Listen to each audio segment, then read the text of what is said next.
The Mediterranean diet has been called the most studied diet in human history.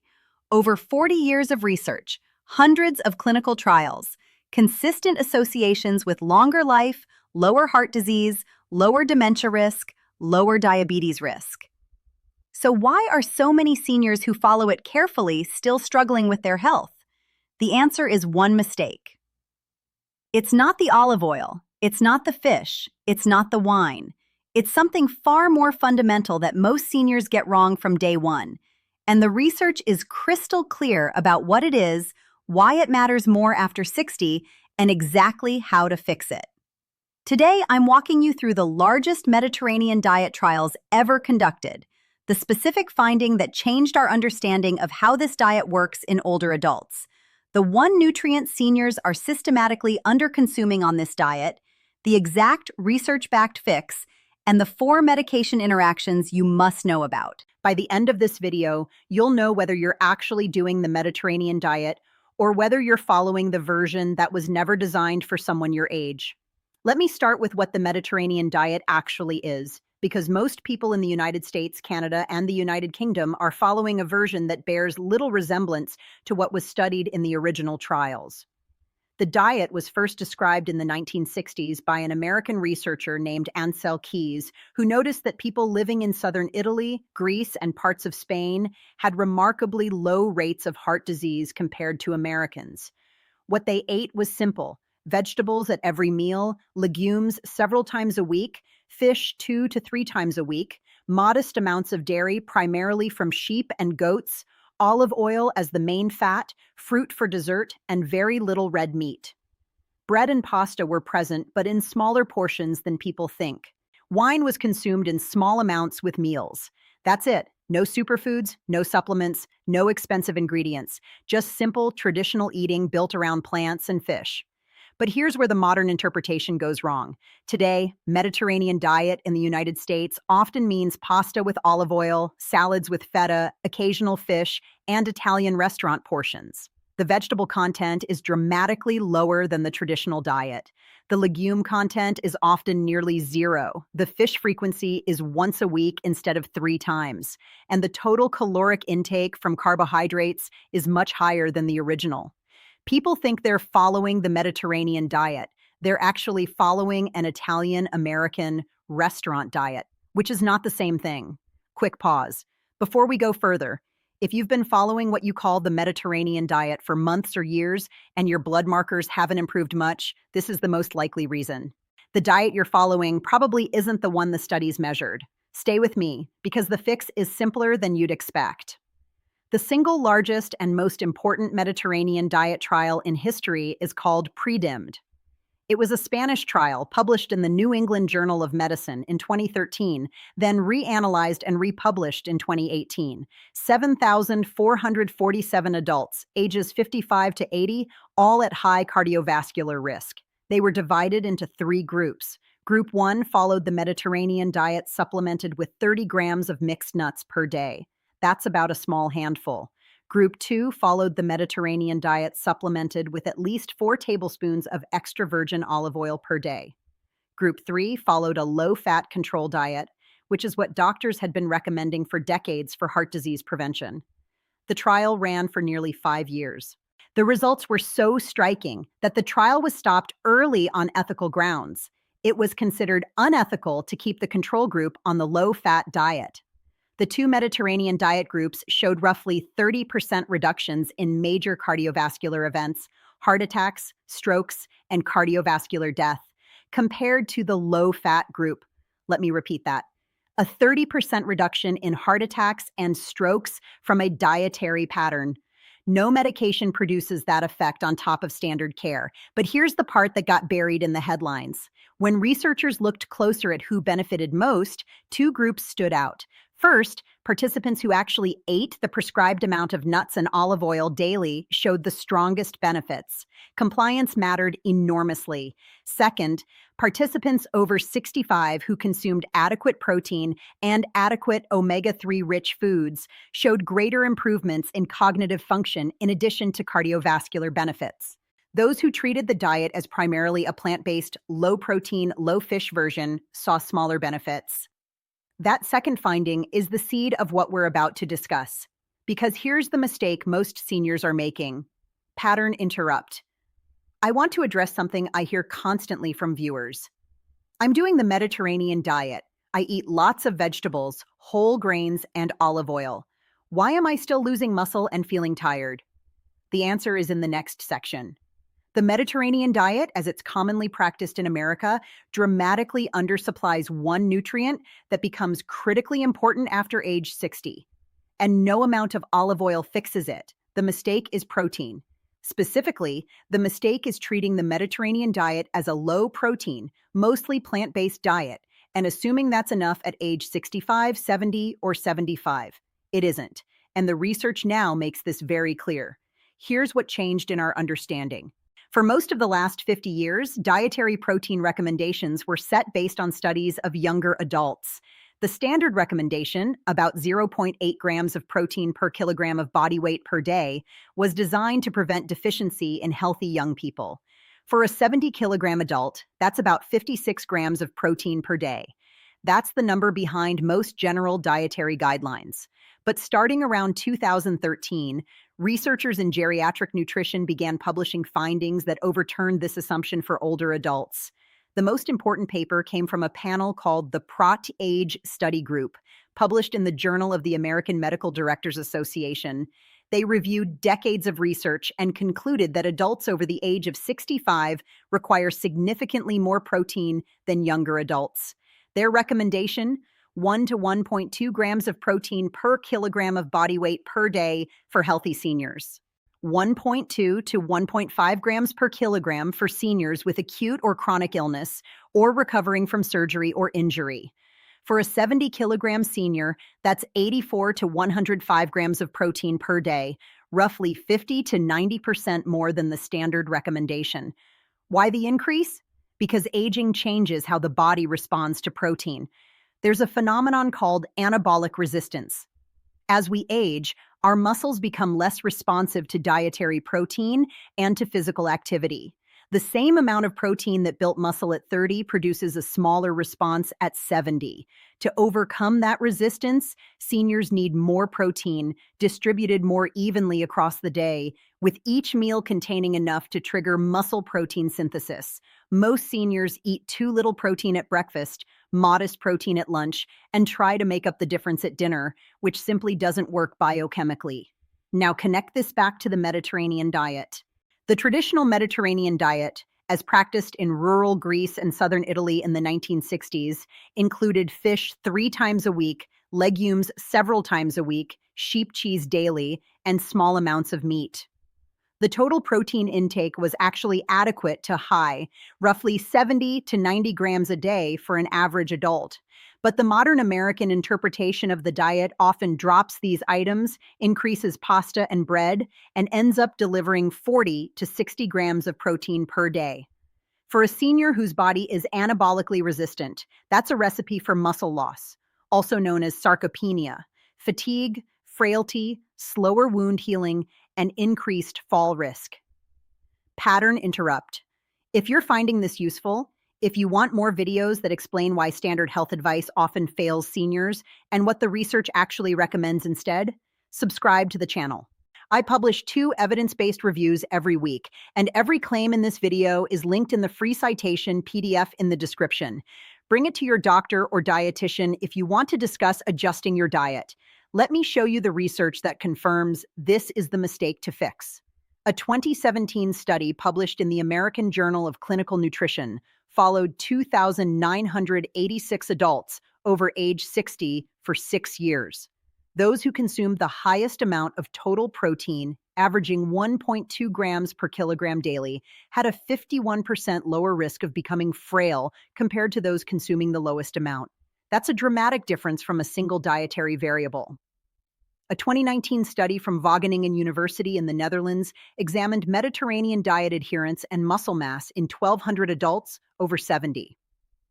The strongest predictor of preserved muscle mass wasn't olive oil intake or fish frequency. It was total daily protein consumption above 1 gram per kilogram. Seniors who hit that protein target retained muscle.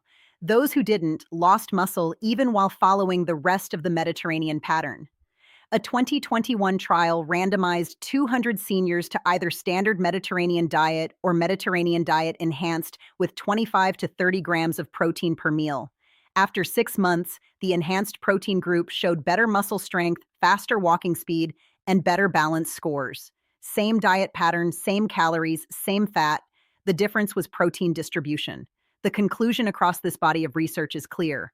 The Mediterranean diet is excellent for seniors, but only when it's consumed with adequate, evenly distributed protein. Without that, you get the cardiovascular benefits while quietly losing the muscle, strength, and resilience that determine whether you stay independent into your 80s. So what's the fix? The fix is structured and simple. First, set your protein target. For most healthy seniors, aim for 1 to 1.2 grams of protein per kilogram of body weight per day. To find your weight in kilograms, divide your weight in pounds by 2.2. For a 154-pound person, that's 70 kilograms, so a target of 70 to 84 grams of protein per day. For a 176-pound person, that's 80 kilograms, so a target of 80 to 96 grams of protein per day. If you're recovering from illness or surgery, increase to 1.2 to 1.5 grams per kilogram. If you have chronic kidney disease, and only if you've been told to limit protein by your nephrologist, follow your doctor's specific guidance instead. Kidney disease changes the calculation. Second, distribute the protein evenly. The single most important change for senior nutrition is hitting 20 to 30 grams of protein at each main meal, not 50 grams at dinner and 10 at breakfast. The body cannot use a 50-gram dose efficiently in one sitting. Much of the excess is oxidized or converted to other uses. Spreading the protein creates 3 or 4 separate triggers for muscle protein synthesis throughout the day, and that triple stimulus is what overcomes anabolic resistance. Third, choose Mediterranean-compatible protein sources. This is where the diet stays authentic. Fish, salmon, sardines, mackerel, anchovies, trout, provides protein plus omega-3 fatty acids. Aim for 3 to 4 servings per week. A 4-ounce serving provides roughly 25 grams of protein. Legumes, lentils, chickpeas, white beans, fava beans provide protein plus fiber plus the polyphenols associated with longevity. A 1-cup serving of cooked lentils provides 18 grams. Combine with whole grains in the same meal to provide complete amino acids. Greek yogurt and traditional sheep or goat dairy. Strained Greek yogurt provides about 17 grams of protein per cup. Use it for breakfast, snacks, and as a base for sauces. Eggs, included in the traditional Mediterranean diet, often 6 to 8 per week. 2 eggs provide 12 grams of protein, excellent at breakfast. Cheese, feta, ricotta, parmesan, pecorino in moderate portions. An ounce provides 6 to 10 grams. Poultry, included in the traditional diet about once a week. Chicken or turkey provides roughly 30 grams per 4-ounce serving. Red meat, kept to once or twice a month in the traditional pattern. Not eliminated, just modest. Plant proteins like tofu, tempeh, and edamame, not traditionally Mediterranean, but compatible with the principles and easy ways to boost protein without animal sources. Fourth, build each meal around a protein anchor. Breakfast, Greek yogurt with berries and walnuts, or eggs with vegetables and whole grain bread. Aim for 25 grams. Lunch, large salad with chickpeas or lentils, plus a piece of fish or feta dressed with olive oil and lemon. Aim for 30 grams. Dinner, fish or chicken with vegetables and a small portion of whole grains. Aim for 30 grams. Snacks if needed, a handful of almonds, a small portion of cheese, or hummus with vegetables. Aim for 10 grams. Fifth, watch the carbohydrate-protein balance. The modern American Mediterranean diet often becomes carb-dominant. Pasta at lunch, bread at dinner, pizza on weekends.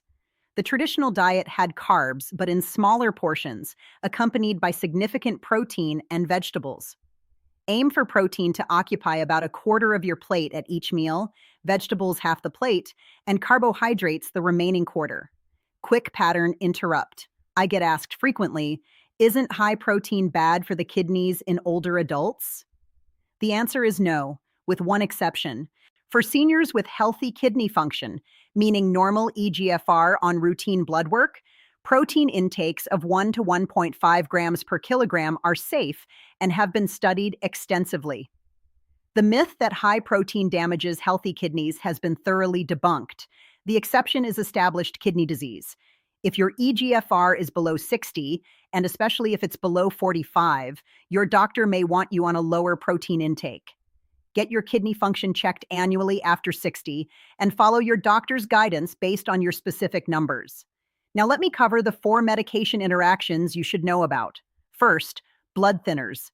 The Mediterranean diet emphasizes leafy greens like spinach, kale, and arugula.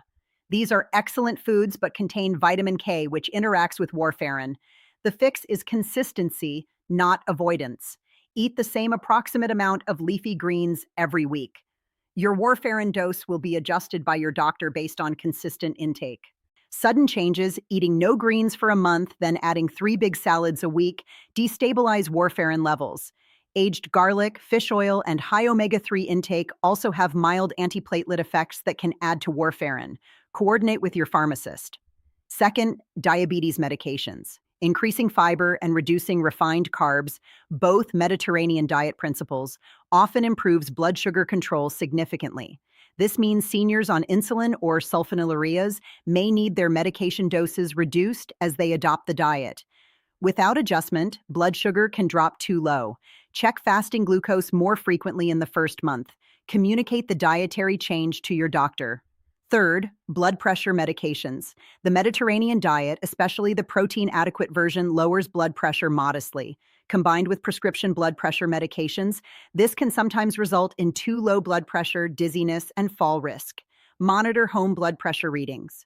If you notice consistent drops or dizziness on standing, contact your doctor. Your medication may need to be reduced.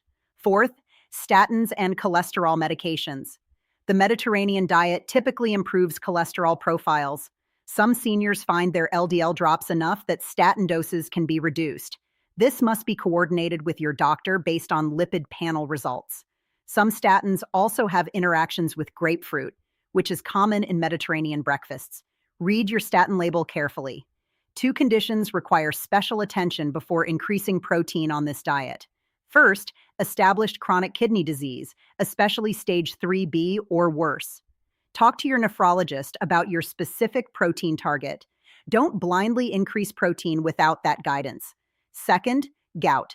Higher protein intake from purine-rich sources like sardines, anchovies, and some legumes can occasionally trigger flares in seniors with gout. The fix is choosing lower purine protein sources and staying well hydrated.